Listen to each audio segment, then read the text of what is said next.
Nasi goreng Eko.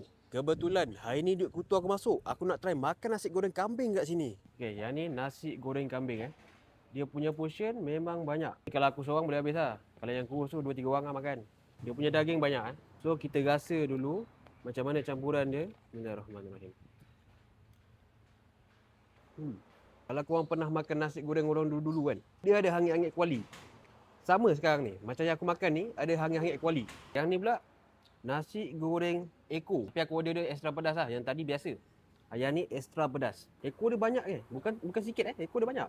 1, 2, 3, 4, 5, 6, 7. Bismillahirrahmanirrahim. Bismillahirrahmanirrahim.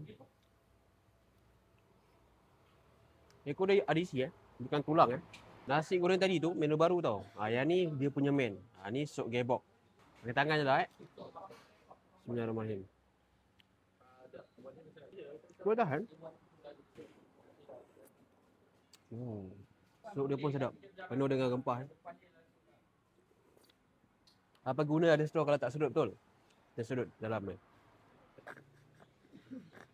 Yang ni dia punya lemak. Dekat bawah-bawah ni pun ada isi juga. Bukan setakat dia punya gebok je. Bismillahirrahmanirrahim.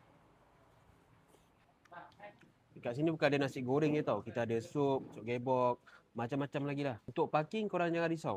Parking dia memang luas. So banyak-banyak kereta masuk pun tak kisah. Lagi satu, kedai ni pernah kena kecam sebab servis dia lambat. Lambat bukan sebab apa? Sebab dia mementingkan kualiti. Kualiti dia korang boleh tengok dan boleh rasa nasi goreng dia macam mana. So kalau korang nak datang kedai ni, korang always dia sup abang hijam. Confirm sampai depan ni. Belakang ni ada sekolah Cina Platform.